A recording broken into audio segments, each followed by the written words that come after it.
Not all bread is created equal. And if you like yours soft, fluffy, moist, and delicious, then Hero Bread and Buns should be your first choice. But Hero Bread isn't just about taste and texture.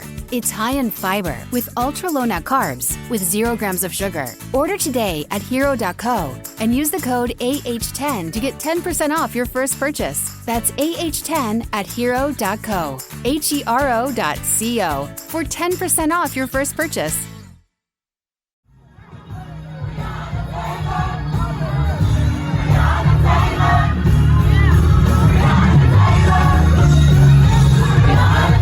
This is Make It Plain. MIP With Masamela Matfumo. Mark Thompson. Make It Plain. Get woke.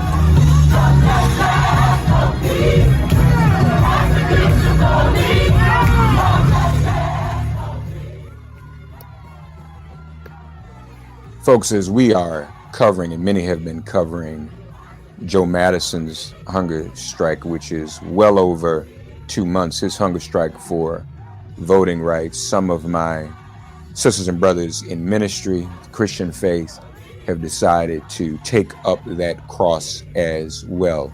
We have several very special guests with us who started this hunger strike. First of all, the chair of Faith for Black Lives, our friend and brother, the Reverend Stephen A. Green. He's the pastor of St. Luke AME in Harlem as well. We also have with us the Reverend Dr. Cassandra Gould, Executive Director of Missouri Faith Voices, and the Reverend James Wesley Dennis III, Senior Pastor at Pine Grove AME Church in Columbia, South Carolina. This is the AME hour, so to speak. And we welcome our sisters and brothers. Thank you all for being here. How's everybody doing? I'm doing Reverend well. Green? This is day 4. Day 5. Day 5. Day 5 of our hunger Day 5. As you can tell, that is day 5 for us. You But, can't keep up with the days, right? I can't keep track. We just trying to get to the day they vote on these voting rights, so we can break this fast. But I'm renewed. I mean, we have a wide orchestra of faith leaders from across the country who are truly giving me strength and the support from our allies and partners across the nation and really throughout the world. Helps us to recognize that this is truly a moral moment. So I'm just glad to be here, glad to be in the struggle with everyone. Reverend Green, you kind of pulled everybody together for this anyway. You were the one who really envisioned this, correct? Yes. I was inspired by our dear brother Joe Madison, as you mentioned, as well as the Arizona young leaders who went on strike for voting rights at the end of the year. And I figured that the nation needed to hear from his faith leaders as it relates to this crisis impacting our democracy. And so we kicked this off on January the 6th, the date of the insurrection, to connect the dots that the insurrection continues, the coup continues. And as moral leaders, as faith leaders from across the country, it is incumbent upon us to recognize that this is a moral issue, not a Democrat or Republican issue, not a blue or red issue, but this is a issue that impacts the soul of our nation. And so I was inspired, and I picked up the phone, sent emails, and here we are 5 days into this hunger strike with over 25 clergy participating in this. Dr. Dennis, you feeling this? I see you raising your hand for the 5, huh? Yeah, I'm feeling it, man. I'm a big boy, and food is a consistent factor in my life. So 5 days for something as noble as this is an honor, but you can feel it. You do feel it. Yeah. How are you making out, Dr. Dennis? What are you doing? And you, like Joe, you all are taking in liquids, right? Just not solid food. Essentially, the water of the movement, right? Did you check with did you, Dr. Dennis, let me start with you. You check with your doctor? Yes. Before doing this? Mm-hmm. I had a conversation with our family doctor just to let him know that I'm fasting and doing this moral demonstration for justice. And so I'm going without food for the next couple of days. And he gave me some great advice, some strategies, as well as some recipes for some smoothies, and wanted to just make sure I stayed hydrated and that I rest during these moments. And so, last night, what was funny in our nightly meeting, a lot of people said, you know what, as soon as this Zoom call is over, we're all going to bed. Yeah. So that rest, it's strengthening. It's strengthening, and you don't have to think about eating while you're asleep. So, Yeah. Dr. Cassandra Gould, I won't mention this person name, but one of y'all in the group, a member in another state, reached out to me, said, Remark, I don't know about my pastor being on this hunger strike. I said, why you say that? He said he didn't have as much energy in the pulpit yesterday as he normally had. I'm sure somebody texted me that last night. Oh, Lord. But Dr. Gould, talk to us about this, though. I mean, obviously it's going to have an effect. You're going to be tired. But from your point of view, talk to us about why, even theologically, this is something we must do.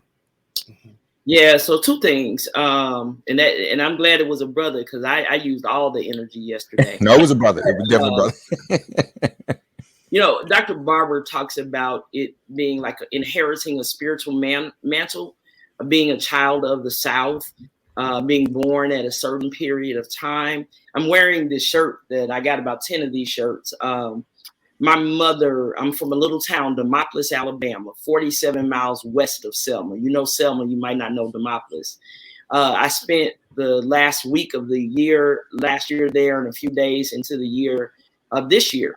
I grew up with the stories of my mother on that bridge, my mother who didn't have a driver's license, who left me at home when I was 1 year old. And my father used to say, you can't trust your mama because she will leave you and go to jail. And she did that. And I remember asking her, the kid question, right? I'm Black. You got the picture of Dr. King in the living room. Mama, did you march with Dr. King? And she said, I was there when Dr. King was still thinking about it. And so for me, it's theological, but it's also ancestral, right? Leaving Demopolis, flying out of Atlanta, we crossed the Edmund Pettus Bridge. I've crossed that bridge probably 100 times at a minimum. I got a million pictures of the bridge, been on it at all the symbolic moments. But the Spirit said, take a picture. So I wasn't driving. I grabbed my purse. I take a picture. And I came, this was Tuesday. I come home and I just sit and look at that picture in my phone for about an hour. It was a part of my meditation, right? My mother's no longer with us. And Wednesday morning, I got the email from my brother. And I was like, that's why I'm just like sitting, with this bridge, right? And so for me, it is something that I cannot not do, right? Wow. From a theological standpoint, we serve a God of inclusion. I run a multi-faith organization, and we always ask people, what does your God say? What does your faith say about intentionally leaving out any of the Creator's children? And so for me, this is, I've been doing this. It was natural, and I believe that my time, I was pressed to just go to Demopolis, went by myself, spent time with some of the elders. And I believe that was God preparing me for this moment, so I can't not do it. Reverend Dennis, you're not the only one that like to eat, right? But I take it as an honor, and I'm paying homage to my mom, to John Lewis, and so many other countless names. Yeah, amen. Very well said. So, Reverend Green, what are you hearing about this vote and how imminent it is, if it's imminent at all? I must say I'm worried whether this is going to happen. Hopefully, our prayers and our praying with our feet, and now with this hunger strike, will make it so. But what are you hearing, if anything? Well, I'm hearing and cautiously optimistic. I think that the senator, the majority leader, Senator Schumer's dear colleague letter last week stated that they would hold a vote on the rule change if the Republicans continue to block the bill on or before King Day. And so I'm hoping that we will continue to hold the U.S. Senate to that date, to that deadline. I think that the president's president and vice president's planned address in Georgia tomorrow is a good sign that the White House is putting all of their energy behind passing this pivotal legislation. But I'm seeing that we are not at a no yet. I think the door is still open. I think that they would have pulled this and moved on to something else if they did not believe or anticipate that they are able to move towards some type of reconciliation by next Monday. So I'm cautiously optimistic. Joe Manchin is not in the affirmative on record yet, but he is not has not closed the door. And I think that little sliver of hope, that crack in the door, is what is giving us the energy and the hope to continue to move forward. But recognizing that this is our last week, we have 7 days to really save democracy, to save the planet. You know what I mean? Because if we withdraw to authoritarianism and fascism, we're talking about a crisis of climate, a crisis of the country, and a crisis truly in the soul of our planet. And so we are really, calling upon all of our spiritual power, the spiritual power of the ancestors, to really shift and move the hearts of decision makers at this time. So I'm cautiously optimistic. On one side, you have the ambivalence of a White House that is not we have not seen dig deep into this fight as of yet, as we know that they can, as we know that they can have addressed infrastructure, as we know they have tried to push Build Back Better. So tomorrow we'll hopefully recognize that we'll see a turning point in the ferociousness of this administration to fight this threat to our democracy. Reverend Dennis, you actually a pastor in the state that is most responsible for Joe Biden being elected president.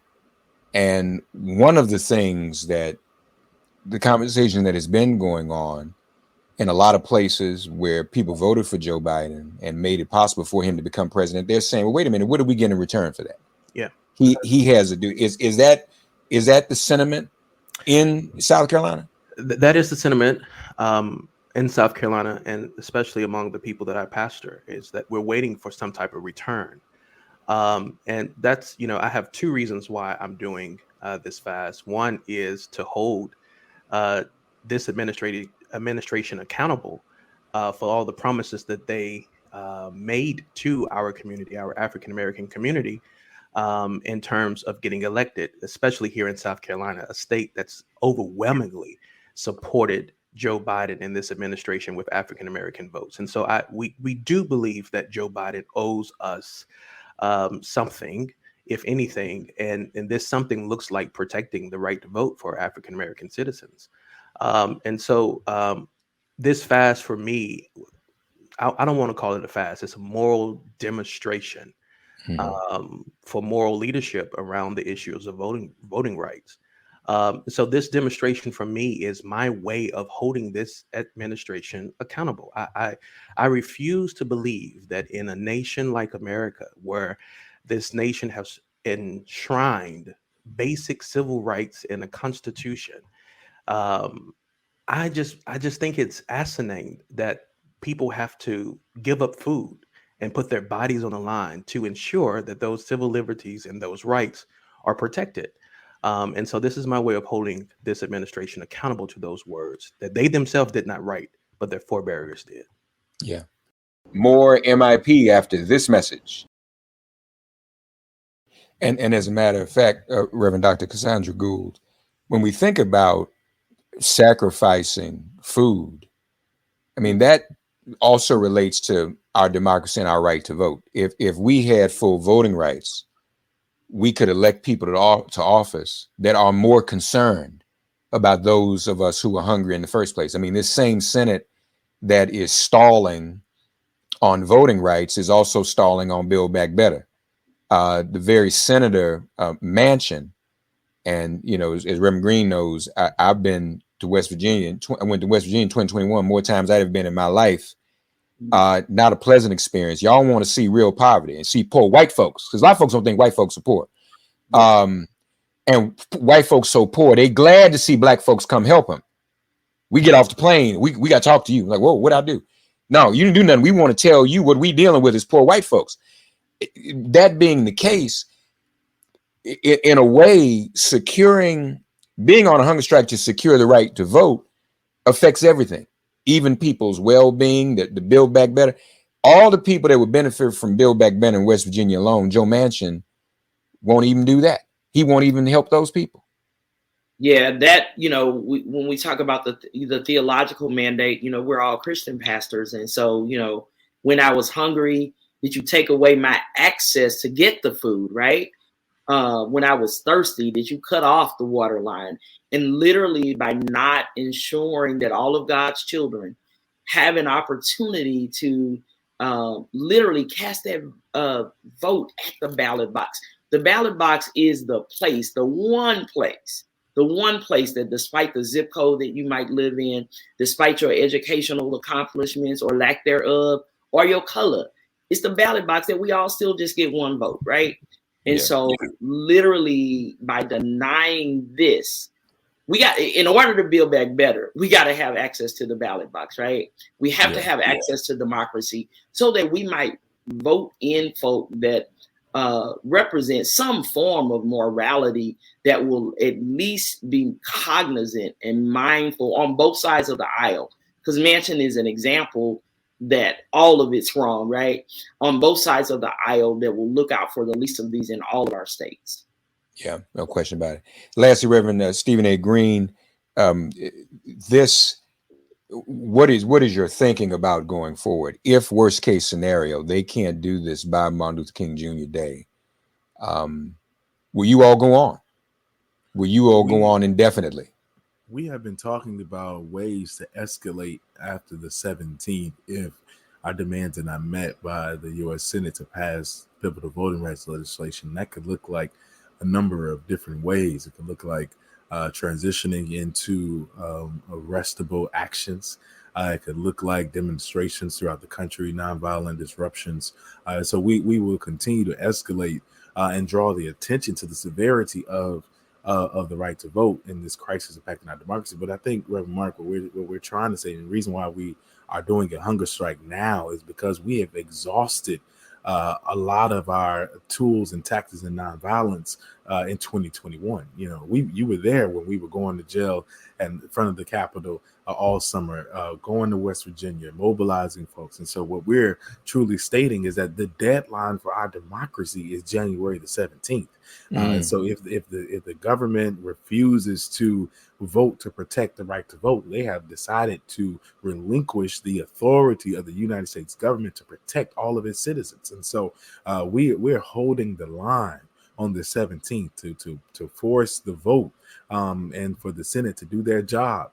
And so we're talking about faith leaders from across the 9 major Black denominations, across our partnering affiliate organizations and denominations. This is waking up the entire apparatus of the Black church. And if we decide to move in a different direction, because we will take this, the denial of the vote on the 17th will be a failure of the Democratic Party. So they're going to have to find a new way to talk to us come October and November. They're going to have to find a new strategy to engage the Black church, which is the base of the Democratic Party. And so, we are putting everything on the line with this hunger strike to cause the nation to wake up and to address this crisis at the soul of our democracy. More MIP after this message. Well, I'm gonna be very honest with y'all. What kind of way can they talk to us? There's not gonna be anything they can say.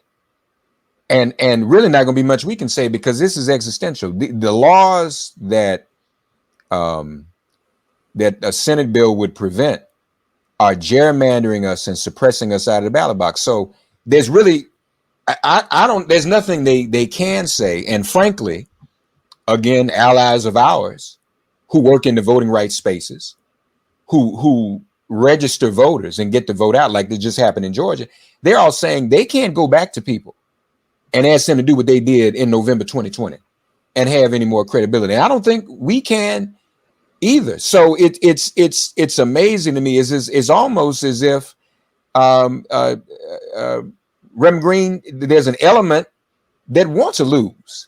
Am I wrong in saying that? I mean, it's just baffling to me.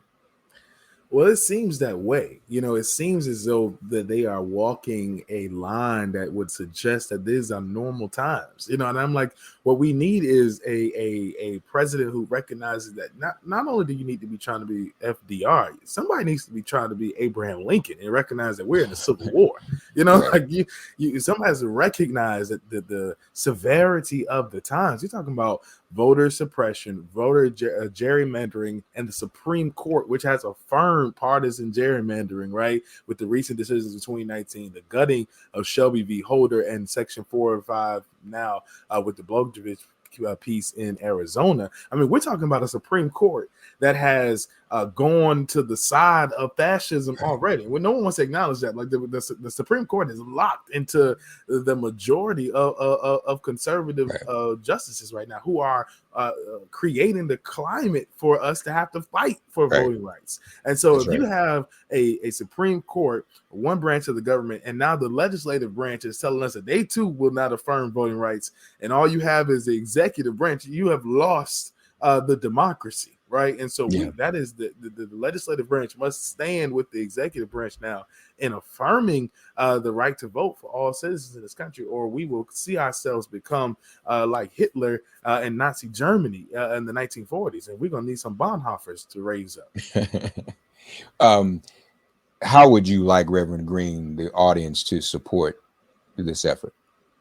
Well, we would invite the audience and faith leaders, particularly, and all who are conscientious objectors to the status quo, to join us at strikeforvotingrights.com, strikeforvotingrights.com, to sign up, to join us as a day striker, sign up to commit to calling your United States senator, call the U.S. Capitol switchboard.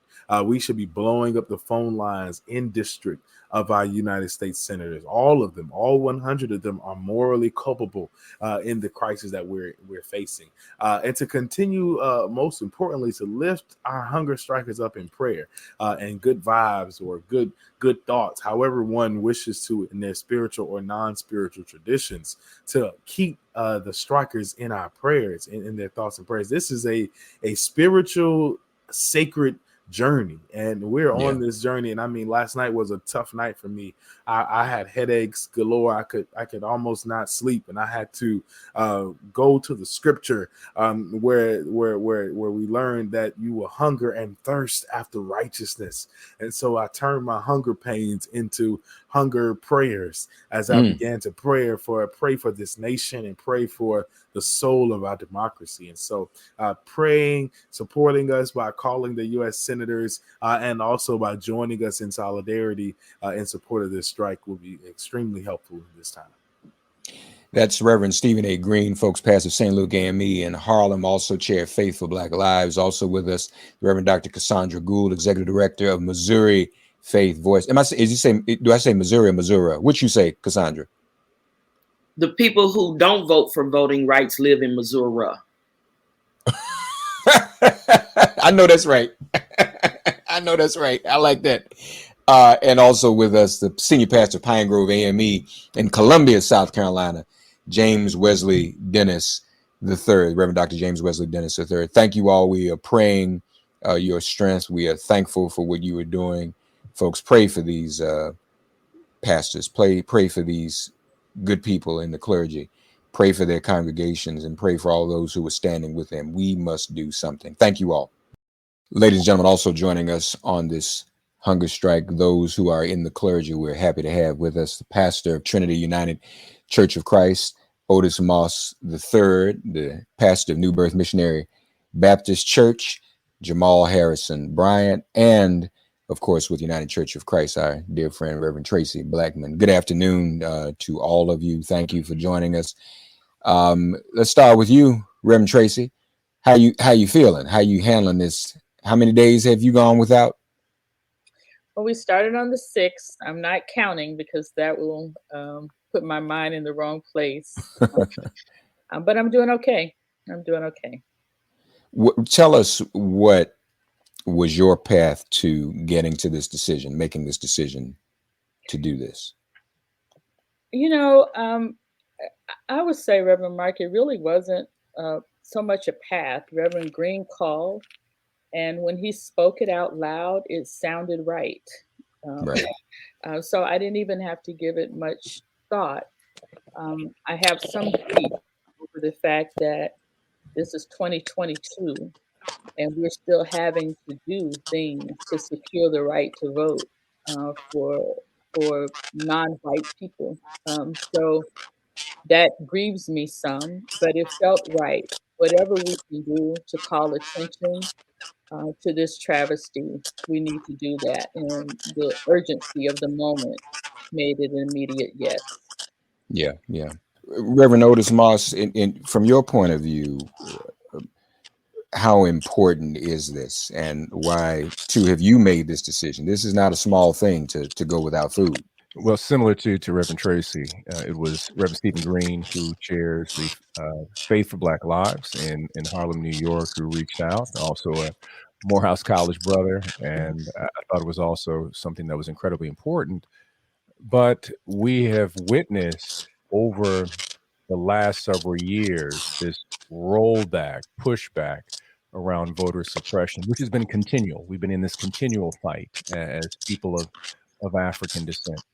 And where Jamal is in Georgia, there's been this strange history around voting rights. My grandfather in 1947 attempted to vote and went to 3 different polling places, was denied the right to vote. He's a World War II veteran, sharecropper. But it was the Governor Talmadge, this is interesting, who was stating that he wanted to have voter integrity to keep voter fraud from Negroes. So Negroes would not vote. So he was promising the Democratic Party that if I'm elected, no Negro will ever vote in another primary. This is a continual fight that we're a part of. And an absolutely necessary one. Brother Jamal, you are in Georgia. Biden's on his way to speak in Georgia. But I mean, literally, and this is a cliche, it seems to me kind of like talk is kind of cheap. He's the head of the party. How is it that he's able or not able to get one member of his own party to line up behind him? I don't think we've ever seen anything like this. This is unnerving, particularly here in Georgia, where we are really the ground zero for democracy. The reality is just a year ago, we tilted the whole power structure through this election of Senator Ossoff and Senator Warnock. Right. And so for us to come back home after that defeat, after that victory, is unnerving and dizzying. Reverend Blackmon, what a lot of people are not talking about is in Georgia, we mobilized so that more people came out for the special election than for the presidential election. And all the more, it was millennials, those who have been disillusioned and seemingly disenfranchised. And so we are really in a defensive posture to know what we're fighting for and why we're fighting, particularly here in Georgia, to climb on the back of Dr. Moss, is that we are dealing with these voting rights obstacles, not because of voter fraud, but because of voter turnout. And so we are very clear on why this is and what that means, that our Secretary of State was openly threatened by the former president. Our sitting governor is now under siege because he wouldn't go with the lie in the conspiracy theory. And so it is not behind our backs, it's right in front of our face. And so Georgia is really ramping up. And I've got to pause to give flapping accolades to Stacey Abrams, who really has mobilized in a way. I'm a child of the NAACP. And what she did, Mark, is different from what I have seen in my entire life of activism, is Stacey has done the mobilization in the rural areas first, not the urban ones. And most times when we're talking about voter registration, voter education, get out to vote, we immediately go to the city centers. But she has gone into those rural areas and has really mobilized and informed those who have been alienated and ignored. And so we now know what the blueprint is and how we have to follow it. Speaking of that, though, the mobilization, as we know, Georgia was unprecedented for a special election. And that was incredible work that everyone did in Georgia. Isn't the challenge, Jamal, now without the voter protections that these laws we want the Senate to pass providing, without that in place, plus the fact, I mean, organically, many of our people are saying, what have the Democrats done to make us come out the same way we came out in 2020 and 2021? I mean, I'm hearing that. Can you confirm whether that is real? Are those the conversations that Georgia voters are having? Is it going to be tougher to mobilize people in 2022 under these circumstances? It's going to be very daunting. And I was just on a conference call this morning with Dr. Cynthia Hale and Bishop Reginald Jackson and Dr. Timothy McDonald, really trying to see what it is that we can do, because quite frankly, the DNC has not delivered when we did. Right. And so they're not going to be smoke and mirrors. As a consequence, we are really edging to have a meeting with President Biden and Vice President Harris on tomorrow on behalf of the concerned clergy of Georgia to say we can't do business as usual. There's a lot at stake. There's a lot on the line, and so it's going to call for us some immediate redress. But I can't lie to you, Mark. It's going to be heavy lifting. Everybody who you got on this show today is going to be dragged in Atlanta one way or another in the next couple of months, including you as the host, to really try to amplify our efforts. Please, Reverend Traci, go ahead. I actually think that's going to be true from state to state. Right. Georgia absolutely is the epicenter of it all, but those messages are resonating throughout the country. And from state to state, the Democratic Party is going to have to do better because it's going to be hard for us to mobilize people. I happen to think that an incentive is not so much what we're going toward, but what we have to avoid at this point, right? Mm-hmm. That's as great a motivator, even for me personally, that what is on the other side of not showing up is something we have seen what that looks like, and we cannot allow that to happen again.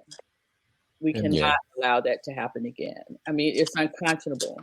And even watching what's happening politically in these January 6th hearings, how many of us know that if it wasn't the players that are involved, this would be over and people would be under the jail. Mm-hmm. We cannot go backwards. We cannot. Is that enough of a motivator, though, Reverend Moss? I think we all get that, but to those who are just out here every day who may not sleep, eat, and drink politics like we do, it seems that they're looking for something, as both Jamal and Traci, you alluded to, the Democratic Party to have done something to show for it. And the risk we take when we get dragged to Georgia is people going to be looking at us. So you all asked us to do this before, and we still don't have everything. I just don't know that there's enough of an opportunity to educate people about what Reverend Traci just said. Yeah, we don't have much from them, but the alternative is far worse. What do you think, Reverend Moss? Well, I think there's two things here. There's the Democratic Party, and then there's the Black community. The Black community is, connected to supporting the Democratic Party, but the Democratic Party has failed in reference to local elections. What the right has done very well is when they were licking their wounds in the 80s and in the 90s in certain areas, they said, we're going to focus on state legislators and we're going to focus on judges. They put together their Federalist Society, and they said, we're going to vet any person who wants to consider being a federal judge. And we have been focusing, when I say we, I'm talking about Black organizers that have been connected to the Democratic Party have been focused on national elections. It's the state election. It is the county election. Right. We found out in this last election, especially in Georgia, your Secretary of State can protect your democracy, even if you don't like him. It's important that these issues, I mean, they were attacking Wayne County in Detroit. They were attacking Philadelphia. They were attacking places where there was a large number of Black people. So Fulton County became an epicenter, and the changing demographics of Gwinnett and DeKalb became the epicenter. We have to realize that our vote not only is important, but we have to begin to elect people on a local level who are politically and spiritually educated to make sure that they have integrity and have a moral center.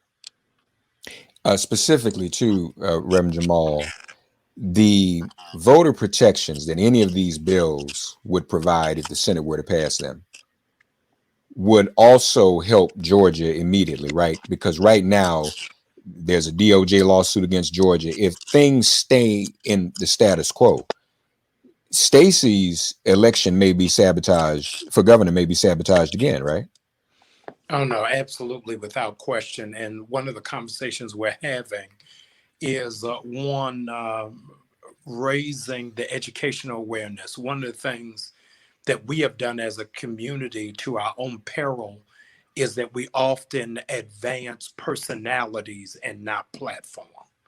And so we galvanize around an individual and not an ideal. One of the things that the evangelicals taught us backwards, they said, we don't care what Trump does. As long as he sticks to what our agenda is around Israel and abortion, then this is our guy. And we'll readjust the gospel to fit that. So, you know, we are still trying to find 2 Corinthians.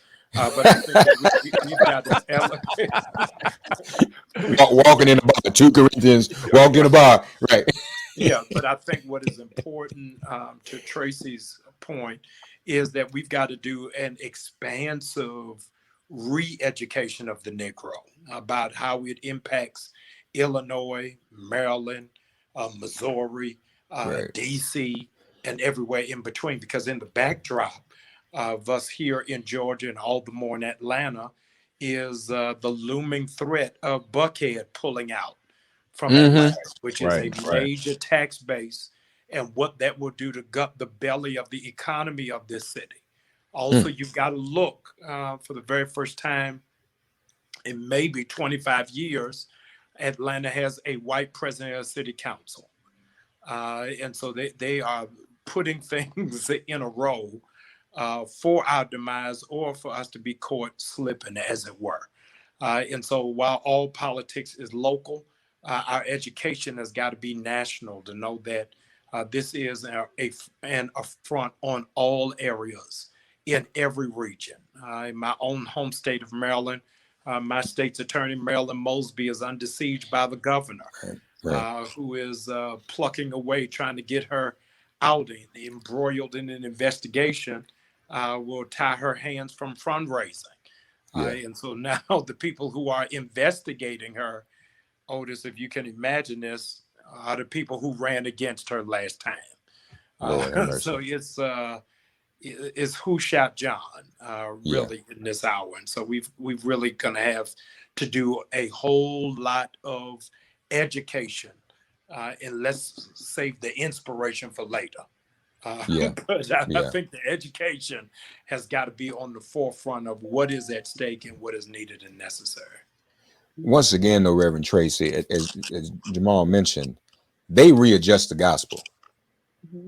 We're still left with the task and our role of actually carrying out what's real in terms of the gospel. So we go on this hunt, we fast. That's what it happens. That ain't an adjustment. That's literally written in the book. So not only is this having to do with this immediate situation with voting rights, but also once again, are we not called to accurately interpret and exegete the word? Well, absolutely. I'm one of those who happens to believe the word is on the side of justice, though, right? And what I think we have to do differently, that in my opinion we don't always do well, is we have to fight on 2 fronts, right?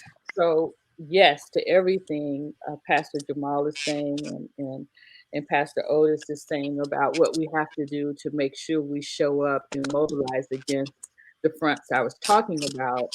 But we also have to hold the DNC accountable for showing up for us in ways that we have not. We've taken people's word that if we do our part, you're going to do your part, right? Right. And that is what I believe that other generations are railing against. You said it was going to be different this time. You said we were going to get this, and it's been lost after loss after loss. You know, the HBCUs didn't get what they were promised, and women's rights are under attack. You know, and when it comes to fighting for the things that Black people need, Mm-hmm. then we get gentle and we get political etiquette around not wanting to flex the muscle that we know the other side is flexing all of the time. This Right. is completely unrelated, but it brings me to it every time I think about it. We are having a fight. You know, Missouri is a red state, and we're having a fight here about wearing masks, and the Attorney General is suing the mayor and the mayor and all the representatives who are for masks. He's suing so that schools don't have to wear masks. He's doing that while his child attends a private school and wears a mask. Lord Right? have mercy. So racism is no longer hidden. Our former president made racism the bold statement. People are not trying to act like they're after something else anymore. And we have to demand from the Democratic Party, we have to have some demands up front this time. Yeah. That will get us able to continue to talk to people about the importance of not letting this shift in the wrong direction. We need Stacey Abrams to win, not just in Georgia. We need her to win, period. Right? Yeah. Yeah. We need to hold on to what we have and to gain more. And so the gospel is on our side in that way. God is always on the side of the oppressed. The gospel is on our side in terms of healthcare, in terms of economic equity, in terms of everyone having a seat at the table. But God is on our side in terms of our voices being heard. Yeah. It's not God that we're fighting. It's white supremacy. And Yeah. we need to name it that and go after it that way. Lastly, Dr. Moss, do you have faith that Chuck Schumer and the Democrats will get this done before Martin Luther King Day?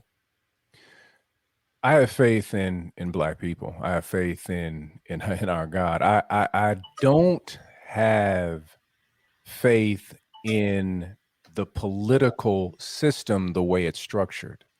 I do have faith that we as a community can shift the system, because Black people have been saving democracy since we landed here. Yes, That's what we have been doing. Say that. The moment we landed in this country, we have been teaching America what democracy is about. There would be no public school system if it had not been Black legislators in the Reconstruction era who demanded a public school system for who? Not just Black children, but all children. So our whole system of public education is centered upon Black people saying that we need to have a democracy that is inclusive of everybody. But the Confederate lie, the Confederate ideal that continues to pop up is what is always being used against us. And we have to force the Democratic Party to move toward the moral center. It doesn't do it by itself. So the Democratic Party has a moral center to a degree because Black people are a part of it. Before, the reason the Republican Party during Lincoln had a moral center is because there was a Frederick Douglass who was pushing them to move in a certain direction. So it's not the party by itself, but Black people have always allowed America to understand what democracy is when America does not want to face the ideal of democracy. Amen. With that, we appreciate you all's strength and resilience in standing up. The Reverend Dr. Otis Moss III, Trinity United Church of Christ, Reverend Traci Blackmon, United Church of Christ. And in close, we're going to let him kind of give us sort of a benediction and leave us fired up and inspired. My brother, the Reverend Dr. Jamal Harrison Bryant. Give us some closing thoughts and some marching orders and some inspiration for our listeners, if you don't mind. I received, like my comrades, a call from Reverend Stephen Green, but I was really moved to do it by watching the sacrifice of the Black Eagle, Joe Madison. And I was frustrated and upset that one of my seniors had to lead the way, that our generation really needed to step up to the plate. God is a God of generations. He introduces himself as the God of Abraham, Isaac, and Jacob. And I want our Abraham generation to know that the Isaacs are ready, that it's our time to take on the baton and to march forward. And I say that with full delusionment, as me and Otis are now over 50. But I'm speaking really. we Reverend Traci, we keep trying to fool ourselves that we the young preachers, but for those who are coming, behind to really push forward. I keep saying this is the oldest, Reverend Traci, the oldest that our Black leadership has ever been. When you look at Mr. Farrakhan is over 80. Reverend Jackson is over 80. Reverend Sharpton is 60 plus. Maxine Waters is 81. And so this generation really has got to seize the time, seize the day, and tap our elders on the shoulder and say, we got this. Don't have to be weary and well-doing. We've got to move forward. And so I'm excited that the next generation is holding up the bloodstained banner. We are hungry more for justice than we are for French fries. That don't mean we won't take a fry, but we realize that the nation is starving for equality, and we want to pull the knives out of our backs and put a fork at the table so that all of us have access to voting. Amen. Well, thank you, brother. With that, a little bit about the visual. Say that again, Reverend Traci.